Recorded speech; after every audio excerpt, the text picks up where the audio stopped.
नमस्कार मित्रों, आज 20 जून 2024 और वार है गुरुवार। और गुरुवार को हम प्रस्तुत करते हैं हिंदी बाल कविताओं का वाचन।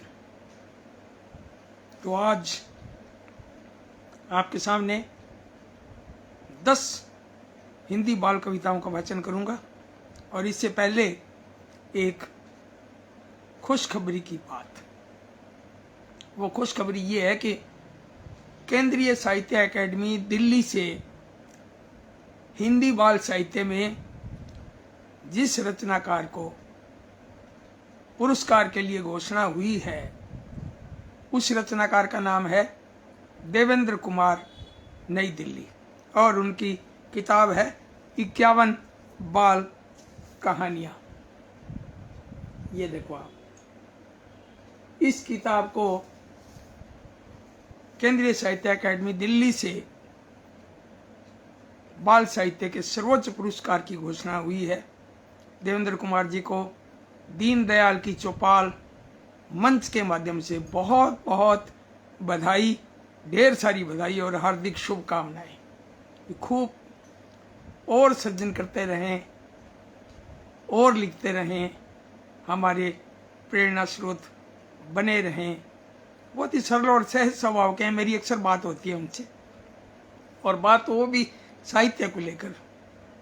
और अक्सर कहते हैं कि एक आप हैं जो दूसरों की रचनाओं को हाईलाइट करते हैं। मैंने कहा जरूरी भी है भाई, हमारा उद्देश्य है कि अच्छे काम का प्रचार होना भी चाहिए। कोई भी बढ़िया लिखे, उनकी रचना का वाचन होना चाहिए, बच्चों तक पहुंचनी चाहिए बात, तब लेखन का आनंद है। तो इनको बधाई देने के साथ साथ मैं अब कार्यक्रम शुरू करता हूं, क्योंकि समय पहले ही मुझे लगता है भी 1 आध मिनट पहले ही लेट हो गए। तो इससे पहले मैं नाम बोल दूं, जो जुड़े हैं हमारे साथी कोटा से बड़े जबरदस्त गीतकार, बच्चों के रचनाकार सुरेश चंद्र जी, सरवाहारा, कोटा, राजस्थान से। भाई आपको बहुत बहुत प्रणाम, शुभ संध्या आपको भी। और ज्ञान प्रकाश जी, पीयूष, सिरसा, हरियाणा से, आपका बहुत बहुत स्वागत ज्ञान प्रकाश जी। प्रवीण प्रभा जी भी जुड़े हैं आज, बहुत अच्छा लगा। और राकेश कुमार जैन बंधु, आप भी सिरसा से आप जुड़े हैं, बहुत बहुत स्वागत है आपका। आज सबसे पहले राकेश कुमार जैन बंधु जी पधारे, बड़ा जोरदार लगा, बहुत बढ़िया लगा भाई। आप बधाई दे रहे हैं देवेंद्र जी को इस मंच के माध्यम से, तो आपकी बधाई पहुंच रही है अथवा पहुंच जाएगी, निश्चित रूप से आपकी बधाई पहुंचेगी। तो अब मैं रचना शुरू करता हूं। सबसे पहले बिजनौर उत्तर प्रदेश के बड़े संवेदनशील बाल साहित्यकार डॉक्टर अजय जन्मेजय की रचना से शुरू करते हैं। और इनकी कविता का नाम है पेड़ों से ही फल पाते हम। और ये किताब जो है मुझे 2003 में आपने कलकत्ता में दी थी। वहाँ बाल साहित्य का जबरदस्त प्रोग्राम था, देश भर से लगभग 50 वहाँ लोग पहुँचे थे, और लगभग सहपत्नीक मैं भी वहाँ पहुँचा था। और तो खूब लोगों से मुलाकात हुई। यहाँ कृष्ण सलभ जी भी थे, और कृष्ण कुमार अष्ठाना जी भी थे, डॉक्टर राष्ट्रबंधु जी भी थे, डॉक्टर नागेश पांडे भी थे, खूब सारे लोग। और खूब वो मुलाकात जो है वो अविस्मरणीय मुलाकात। वहाँ कई दिन रुके भी थे, और बड़ा अच्छा अनुभव रहा वहाँ का। और कलकत्ता में वहाँ अपने काली माता के मंदिर भी गए, कार्यक्रम भी खूब चला, है ना। इधर उधर मिलना नहीं हुआ। बाद में जब रवाना होने लगे तो लोगों ने कहा रुक जाइए, मैंने कहा टिकट बनी हुई है। खैर वो बात, वो 2003 की बात हो गई। वहाँ मैंने घोषणा की थी भी राजस्थान में जाते ही बच्चों का अखबार शुरू करूंगा। वहाँ घोषणा की थी जुलाई में, और उसी साल 2003 में नवंबर महीने में टाबर टोली का लोकार्पण हुआ। जबरदस्त, खूब मीडिया के लोग पधारे थे, और बड़े स्कूल में जहाँ 2-2.5 हजार बच्चे थे वहाँ कार्यक्रम। और हमारी बिटिया भी आ गई है, ऋतु प्रिया को मैंने आज शिकायत भी की थी। मैंने कहा तुम दीनदयाल की चौपाल में क्यों नहीं आती भाई? कहा पापा मैं थोड़ी बिजी रहती हूँ। मैंने कहा बेटा टाइम निकाल लिया करो 5-4 मिनट का। डॉक्टर गोपाल राजगोपाल जी उदयपुर से पधारे हैं, और वसीम अहमद नगरामी साहब लखनऊ से नमस्कार, अस्सलाम वालेकुम आपको। और डॉक्टर गोपाल राजगोपाल जी कह रहे हैं नमस्कार भाई, स्वागत है आपका, बहुत बहुत स्वागत। तो मैं अब कविता शुरू कर रहा हूँ, डॉक्टर अजय जन्मेजय, और कविता का नाम है पेड़ों से ही फल पाते हम। पेड़ों से ही फल पाते हम, पेड़ों से ही छाया, और कैसे कैसे पात लिए हैं, खुशियों की सौगात लिए हैं, तरह तरह के फूल लिए, तरह तरह के फूल फल लिए, दुख का मानो साथ हल लिए, और पेड़ों से ही स्वर्ग धरा पर सपना सच हो पाया। पेड़ों से ही फल पाते हम, पेड़ों से ही छाया, और सुंदर मीठे फल देते हैं, हमसे हैं ये कब कुछ लेते। सुंदर मीठे फल हैं देते, हमसे हैं ये कब कुछ लेते। औषधि देते, जल बरसाते, फिर क्यों हरे पेड़ कट जाते। तेज धूप से हमें बचाते, जलती खुद की काया, और पेड़ों से ही फल पाते हम, पेड़ों से ही छाया। भाई डॉक्टर कोटा से डॉक्टर साहिबा पधारी हैं। अब देखो इतना मैं देखो भुलक्कड़ हो गया, नाम भूल रहा हूँ देखो कृष्णा कुमारी जी कोटा से, जिन्होंने मेरे बाल साहित्य पर पीएचडी भी किया। भाई कैसे भूल सकता हूँ, देखो तुरंत याद आ गए। और राजेंद्र शर्मा गोरीवाड़ा से, दुष्यंत मानसी और ऋतुप्रिया के मामा श्री। अब देखिए कविता का आगे का अंतरा कि मानव ने जो दी सौगातें, उनकी भी कुछ जाने बातें। रोज प्रदूषण हम करते हैं, यही पेड़ उनको हरते हैं, और वायु प्रदूषण हम फैलाते, करते पेड़ की करते पेड़ सफाया। वायु प्रदूषण हम फैलाते, करते पेड़ सफाया, और पेड़ों से ही फल पाते हम, पेड़ों से ही छाया। ये ही हमको ईंधन देते, प्राणवायु ऑक्सीजन देते, इनकी ही लकड़ी से अक्सर बनते हैं सुंदर फर्नीचर, और विविध पक्षियों ने इन पर अपना नीड़ बसाया। और पेड़ों से ही फल पाते हम, पेड़ों से ही छाया, पेड़ों से ही फल पाते हम, पेड़ों से ही छाया। भाई बहुत बढ़िया। डॉक्टर अजय जन्मेजय बिजनौर से, आप भी वहाँ कार्यक्रम में थे कलकत्ता में, तभी उन्होंने मुझे ये पुस्तक भेंट में दी थी, और मैं अक्सर इस किताब को काम में लेता रहता हूँ। टाबर टोली में भी इसमें से रचनाएं लेके प्रकाशित करता रहता हूँ। बड़ा गजब लिखते हैं, लयबद्ध, सार गर्भित, और उपदेश नहीं है बल्कि ऐसा बिल्कुल सहज और सरल, इतना बढ़िया लिखते हैं कि बच्चों के होठों से तुरंत जो है ना वो शुरुआत हो जाती है इनकी कविता की। और इनके गीत तो, इनके बाल गीत और कविताएं तो बच्चों ने खूब गाए भी हैं गर्मियों की छुट्टियों में। जब मानसी अब तो एमए बीएड भी कर ली, बड़ी हो गई, छोटी सी थी 4-5 साल की, यानी 2003 में ये भी कलकत्ता गई थी। और ये तब से जो है वो बच्चों को याद है, ये इनके डॉक्टर अजय जन्मेजय की कविताएं बच्चों को याद है। और बहुत खुशी की बात है, मधु आचार्य आशावादी जी नमस्कार भाई साहब, आपको बहुत बहुत, आप पधारे हैं, बहुत बहुत स्वागत है आपका, और आपको ढेर सारी बधाई। भाई बड़े अच्छे जबरदस्त रचनाकार, और हमारे केंद्रीय साहित्य अकेडमी के जो राजस्थानी के कन्वीनर भी रहे हैं और मार्गदर्शन करते रहते हैं। और ये देखो 100 से ऊपर इनकी किताबें, गजब। बच्चों के लिए भी आपने हिंदी राजस्थानी में खूब लिखा है। और डॉक्टर गोपाल राजगोपाल जी कह रहे हैं डॉक्टर अजय जन्मेजय साहब की प्रेरक रचना के लिए बधाई। और कोटा से सर्वहरा जी भी कह रहे हैं अजय जन्मेजय जी को बधाई दे रहे हैं सुंदर बाल कविता के लिए। भाई बधाई पहुंच जाएगी बिल्कुल निश्चित रूप से। अब आप सुनिए एक जबरदस्त रचना, जिसकी रचनाकार है जयपुर की है सावित्री परमार। सावित्री परमार की ये रचना, और शिक्षा विभाग की एक किताब है खिलते रहें गुलाब। ये मेरे पास बच्चों की खूब सारी किताबें हैं। तो 1989 में ये किताब छपी है, और इसका संपादन किया है जयप्रकाश भारती जी ने, जो आप नंदन के भी संपादक रहे हैं, नंदन के या पराग के, इनके संपादक रहे हैं। और आपने इसका संपादन किया है खिलते रहें गुलाब। तो इसमें सावित्री परमार जी की एक कविता मुझे बहुत जबरदस्त लगी, तो मैं उनको सूचना भी नहीं दे पाया, और भी मित्रों को सूचना नहीं दे पाया कविता के लिए। तो अब मैं कविता प्रस्तुत करता हूँ सावित्री जी की। रचनाकार सावित्री परमार जयपुर, और कविता का नाम है तुम्हें सुनाए एक कहानी। आओ बच्चों तुम्हें सुनाए एक कहानी, और खूब ध्यान से सुनो, नहीं है बहुत पुरानी।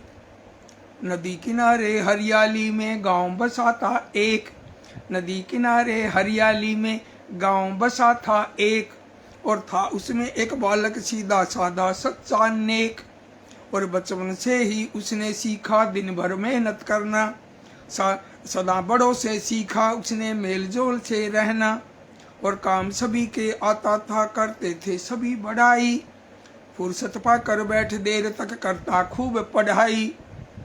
एक दोपहरी काट रहा था जब लकड़ी जंगल में, एक दोपहरी काट रहा था जब लकड़ी जंगल में, और बहुत तेज वर्षा तब आई डूब गया सब पल में, उजड़े खेत पेड़ टूटे और बाढ़ नदी में आई, और दूर रेल की पटरी उसको टूटी पड़ी दिखाई, और वर्षा रुकी छटा अंधियारा, हवा बहुत थी ठंडी, और चिंता थी कैसे घर जाएं डूबी थी पगडंडी, तभी कान में उसके सीटी की आवाज तिरी, और देखी रेल की जैसे बिजली सिर पर आन गिरी, सोचा उसने टूटी पटरी पर पहिए फिसलेंगे, और बिना मौत निर्दोष न जाने कितने यूं ही मरेंगे, और फौरन लाल अंगोछा ले लकड़ी में उसने बांधा, और किए बिना आंधी की चिंता बहुत तेज वह भागा,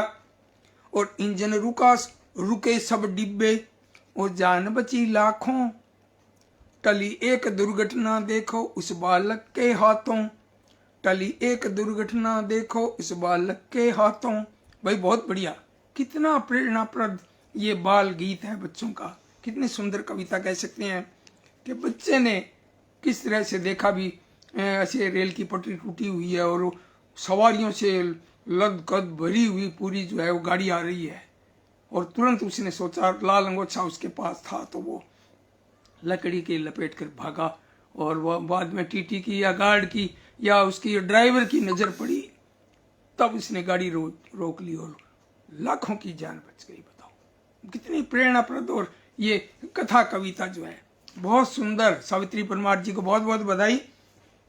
और अब एक मैं रचना आपको सुनाने जा रहा हूं, संत कुमार वाजपेयी संत, लखीमपुर खीरी उत्तर प्रदेश।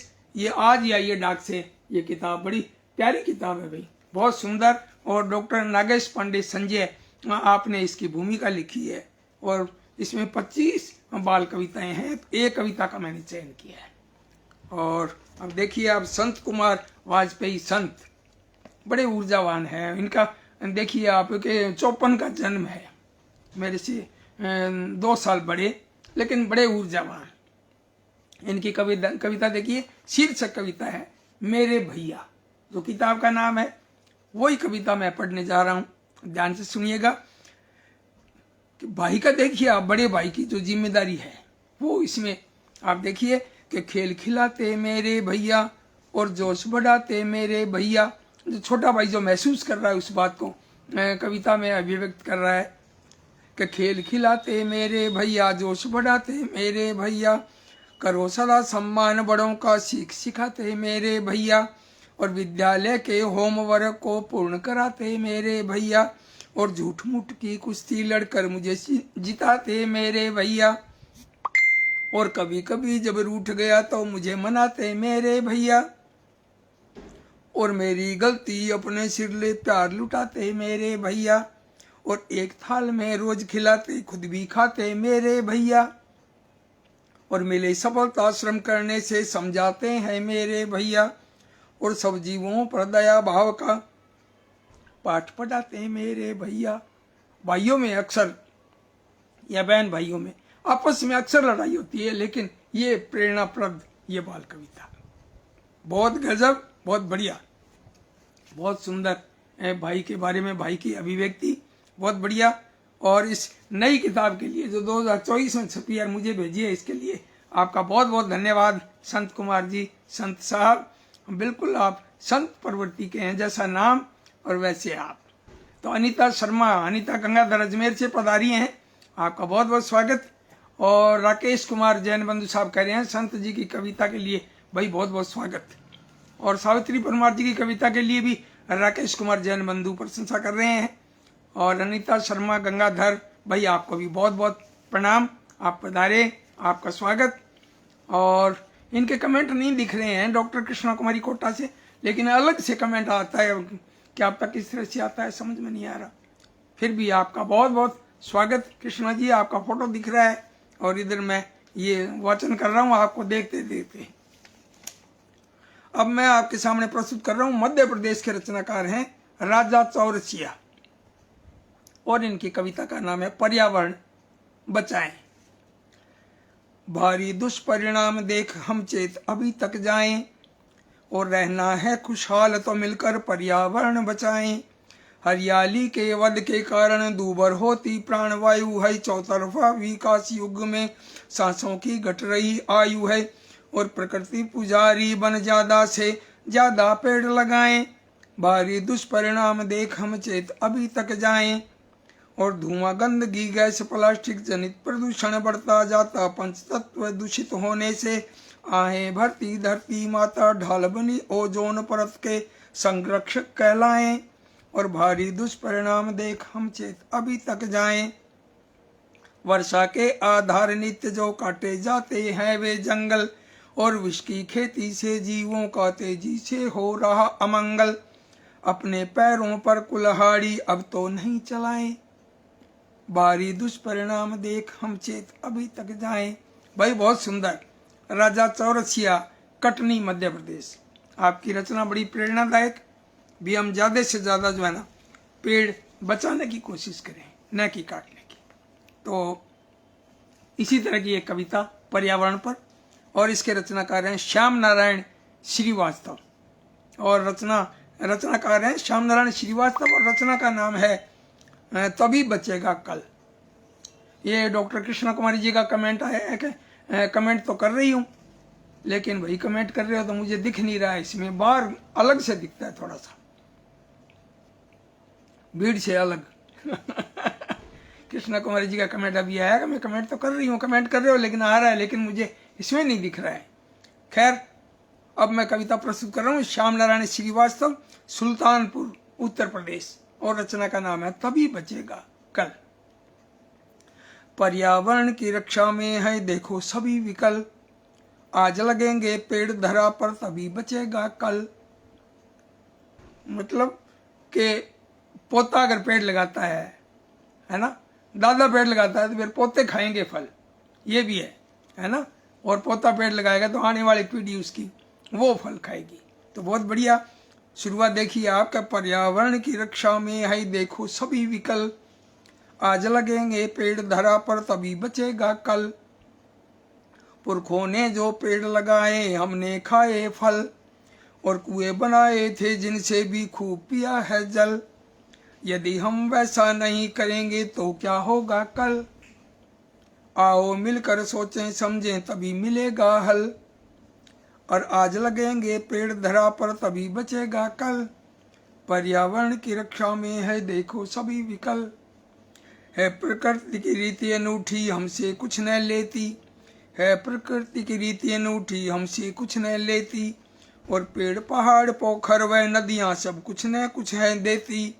नहीं रहेंगे ये धरती पर जीवन का क्या होगा कल, सब मिलकर के पेड़ लगाएं नहीं दूसरा हल। आज लगेंगे पेड़ धरा पर तभी बचेगा कल, पर्यावरण की रक्षा में है देखो सभी विकल्प। यह अपना दायित्व इसकी प्रतिपल रक्षा करना, पर्यावरण बचाकर जग में खुशहाली तुम भरना। सुखमय जीवन सबका होगा मिले खुशी हर पल, पेड़ पहाड़ बचेंगी नदियां होगा उज्जवल कल।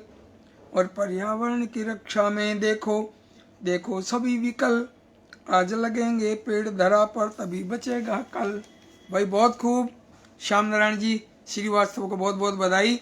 और अब मैं रचना पढ़ रहा हूँ अश्विनी कुमार पाठक, और कृष्णा जी का कमेंट बाहर ही मिल रहा है कि बहुत बढ़िया, और शायद बारिश का जिक्र कर रही हैं। यशपाल शर्मा जी भी जुड़े हैं, यशपाल जी का बहुत बहुत स्वागत, आपका भी हम स्वागत करते हैं। और पर्यावरण संरक्षण की शिक्षा देती सुंदर रचना के लिए अनीता शर्मा गंगाधर अजमेर से बधाई दे रही हैं, बहुत बहुत स्वागत है आपका। अब देखिए गर्मी के ऊपर, गर्मी का आघात। और इसके रचनाकार हैं अश्विनी कुमार पाठक, ब्राह्मणपुरा सिहोरा जिला जबलपुर मध्य प्रदेश। और गर्मी का आघात, कविता देखिए इनकी।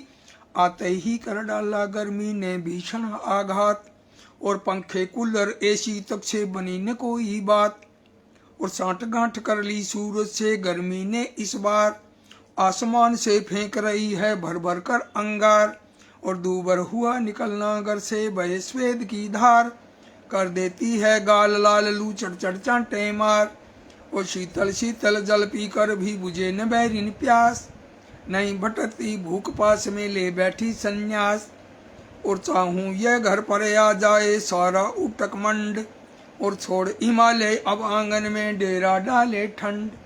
भाई बहुत बढ़िया, बहुत सुंदर शब्दों का संयोजन और बहुत ही प्यारी कविता के लिए अश्विनी जी को बधाई। अब मैं रचना सुना रहा हूं आपको। राघव शुक्ल और लखीमपुर खीरी, ये संत कुमार वाजपेयी उनके जिले से, उत्तर प्रदेश से।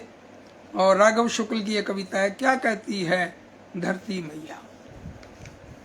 सुन लो बहना सुन लो मैया, क्या कहती है धरती मैया, पौधे रोपो पेड़ लगाओ, कटते जंगल आज बचाओ, मिट्टी पानी हवा साफ हो, यहाँ प्रदूषण मत फैलाओ, मुझे सजाओ और संवारो, पार लगाओ डगमग नैया। सुन लो बहना सुन लो मैया, क्या कहती है धरती मैया। और पक्षी पशुओं को पुचकारो, फूलों के तुम रंग निहारो, सबको अपना मित्र बनाओ, नन्ही चिंटी भी मत मारो, और खाओ खेलो कूदो फांदो, नाचो गाओ ताता थैया। सुन लो बहना सुन लो मैया, क्या कहती है धरती मैया। और सूखी नदियाँ सूखी घाटी, मेरी नब्ज किसी ने काटी, और सूखी धरती सूखी घाटी, मेरी नब्ज किसी ने काटी, मेरा जीवन है वृक्षों से पानी मांगे प्यासी माटी, मेरी गोदी में आ जाओ तुम ही राधा तुम ही कन्हैया। सुन लो बहना सुन लो मैया, क्या कहती है धरती मैया। और उजड़ रही हूँ ऊपर ऊपर, टूट रही हूँ भीतर भीतर, गड्ढे ही गड्ढे हैं दिखते, और देखो तो मेरे चेहरे पर, मेरे घावों पर मरहम दो, सहलाओ तुम बूढ़ी गैया। सुन लो बहना सुन लो मैया, क्या कहती है धरती मैया। बहुत सुंदर राघव शुक्ल जी, बहुत बढ़िया। और अब एक कविता आपके सामने प्रस्तुत कर रहा हूँ, श्याम सुंदर तिवारी मधु, और आप हैं भीलवाड़ा राजस्थान से। डॉक्टर भैरूलाल जी गर्ग उनके शहर से, जो कि बाल वाटिका निकालते हैं, भैरूलाल जी के शहर से श्याम सुंदर तिवारी मधु। और कविता तो ये है, हाँ क्षमा करें, ये कविता है छुक छुक चलती रेल, और इसके रचना का है रमेश चंद्र पंत। ये राष्ट्रपति भवन में दिल्ली में आपसे मुलाकात हुई थी, और 2005 में या 7 में या 12 में, शायद 2007 या 12 में मुलाकात हुई थी, और ये राष्ट्रपति भवन में इनसे मिले थे। ये पिता पुत्र दोनों ही थे वहाँ पर। तो रमेश चंद्र पंत, क्षमा करें, मैं ये रमेश चंद्र पंत जी की कविता सुनाने जा रहा हूँ, क्योंकि किताब का पन्ना मुड़ा हुआ था तो ध्यान नहीं रहा।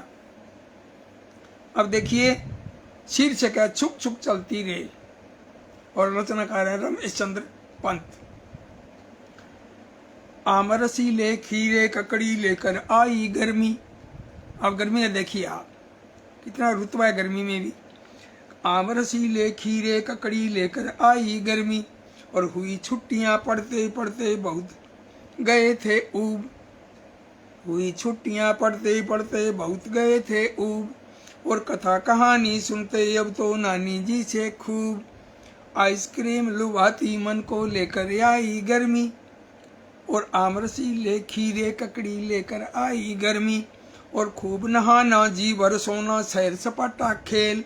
नन्हे मुन्ने अक्कू जी की छुक छुक चलती रेल, और मीठे हैं खरबूज लीचियाँ लेकर आई गर्मी, और आम रसीले खीरे ककड़ी लेकर आई गर्मी। तो ये कविता रमेश चंद्र जी पंत। और अब आपके सामने मैं प्रस्तुत कर रहा हूँ एक कविता, और जिसके रचनाकार हैं डॉक्टर नागेश पांडे, संजय, शाहजहांपुर, उत्तर प्रदेश। इनकी भी बड़ी प्यारी सी कविता है, देखिए आप पूरा चित्र देखिए इस कविता में। बिट्टो रानी क्यों गुमसुम, डॉक्टर नागेश पांडे, संजय, शाहजहांपुर, उत्तर प्रदेश। इनकी रचना देखिए, बिट्टो रानी क्यों गुमसुम। बिट्टो रानी क्यों गुमसुम, क्यों बैठी हो बोलो तुम, मम्मी ने है मारा क्या, पापा ने फटकारा क्या, भैया ने क्या चिढ़ा दिया, दीदी ने मुंह बना दिया, खींच किसी ने दी चोटी जो लगती बिल्ली की दुम। बिट्टो रानी क्यों गुमसुम, क्यों बैठी हो बोलो तुम, और नहीं किसी ने मारा जी और नहीं फटकारा जी, सभी मुझे करते हैं प्यार, नहीं कभी होती तकरार, घंटे भर से खोज रही चॉकलेट मेरी है गुम। बिट्टो रानी क्यों गुमसुम, क्यों बैठी हो बोलो तुम, और बोलो तुमने पाई क्या, सच बतलाओ खाई क्या, या फिर कहीं छुपाई क्या, होगी अब भरपाई क्या, डिब्बा ला कर दें पापा, दादी अम्मा करो हुक्म। बिट्टो रानी क्यों गुमसुम, क्यों बैठी हो बोलो तुम। बहुत बढ़िया भाई, बहुत बढ़िया डॉक्टर नागेश पांडे संजय की ये कविता। और अब मैं जिस रचनाकार की रचना आपके सामने प्रस्तुत कर रहा हूँ, बड़े दिग्गज रचनाकार हैं और बड़े सरल और सहज स्वभाव से, कोई किसी तरह का अहंकार नहीं, बड़े सहज और बड़े विनम्रता से अक्सर बात भी होती है मेरी। और इस रचनाकार का नाम है दिव्य रमेश, नोएडा, उत्तर प्रदेश। और इनकी कविता बिल्कुल बाल मन की, बड़ी सहज कविता, छोटी सी कविता।